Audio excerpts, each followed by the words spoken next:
I don't know what to say in an intro.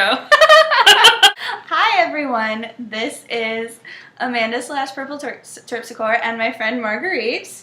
Wave. / Scissors Apple Dog. Alright, yeah, so you should follow her on Tumblr and, as well as me because she's really awesome. That's a lie. No, it isn't. Yeah, and we're here to do a dramatic reading of Sense and Sensibility for you. I have my book again. See? I mean, Marianne at my hair. I gotta be like, it's all flowing locks and passion. Okay, perfect. Should I put mine up then? To be more Eleanor? Okay. So, we're reading from chapter 4, so if you have your book, open it up, read along, whatever. I'm being a dork right now, but that's okay. And Marguerite's being a creeper, as per usual. I'm a professional creeper, actually, is the full title. What a pity it is, Eleanor, said Marianne, that Edward should have no taste for drawing. No taste for drawing, replied Eleanor.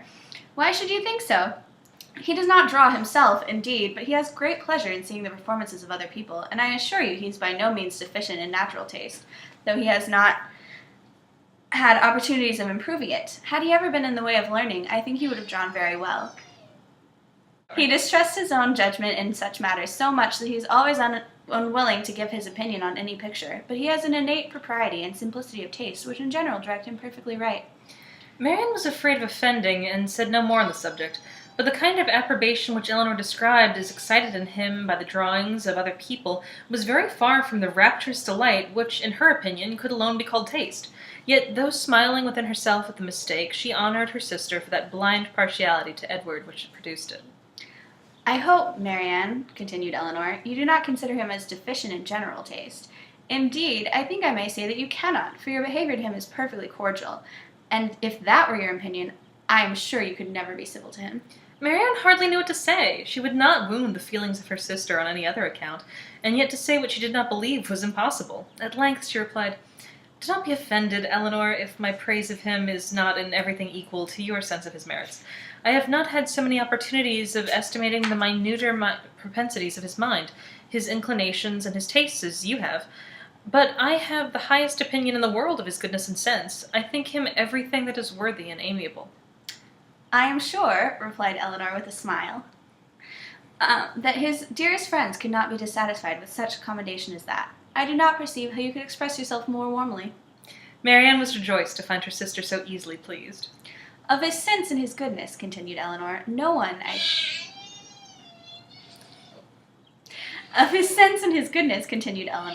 can, I think, be in doubt, who has seen him often enough to engage him in unreserved conversation. The excellence of his understanding and his principles can be concealed only by that shyness which too often keeps him silent. You know enough of him to do... There's a kitten war going on. It's pretty intense. This is Zoe, who will be playing Margaret in this scene, who you didn't know was in this scene, but she's silent. Yep.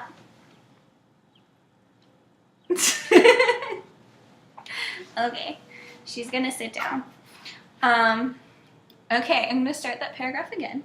Of his sense and his goodness, continued Eleanor, no one can, I think, be in doubt who has seen him often enough to engage him in unreserved conversation. The excellence of his understanding and his principles can be concealed only by that shyness which too often keeps him silent. You know enough of him to do justice to his solid worth, but of his minuter propensities, as you call them, you have, from peculiar circumstances, been kept more ignorant than myself. He and I have been at times thrown a good deal together, while you have been wholly engrossed on the most affectionate principle, by my mother. I have seen a great deal of him, have studied his sentiments and heard his opinion on subjects of literature and taste, and upon the whole I venture to pronounce that his mind is well informed, his enjoyment of books exceedingly great, his imagination lively, his observation just and correct, and his taste delicate and pure.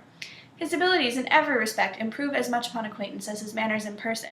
At first sight, his address is certainly not striking, and his person can hardly be called handsome.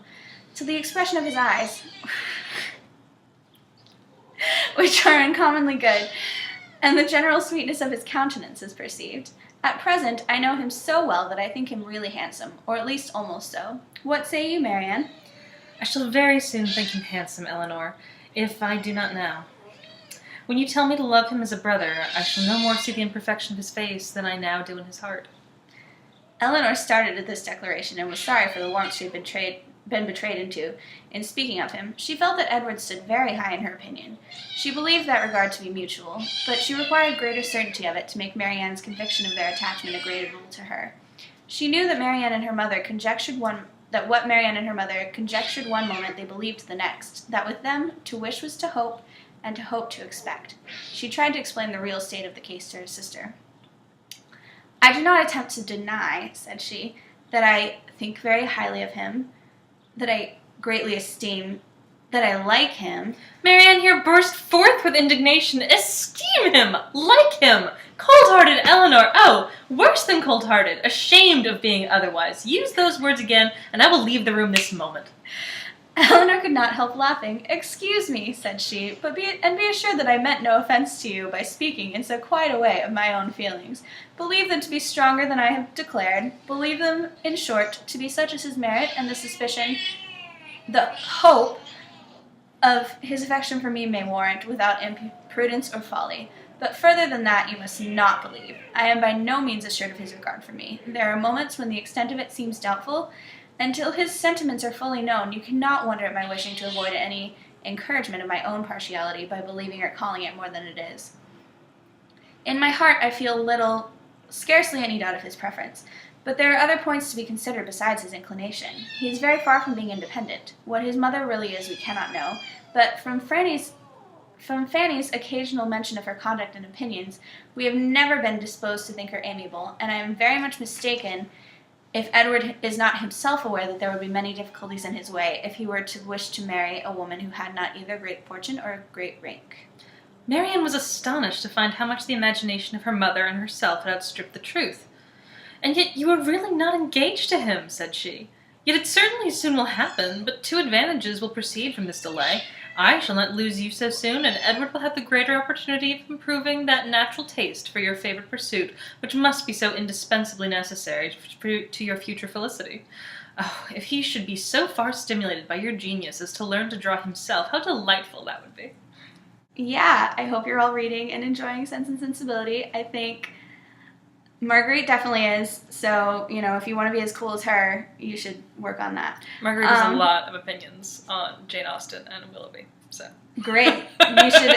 You should post them on Tumblr, and then I can reblog them on my Jane Austen blog. It'll be good.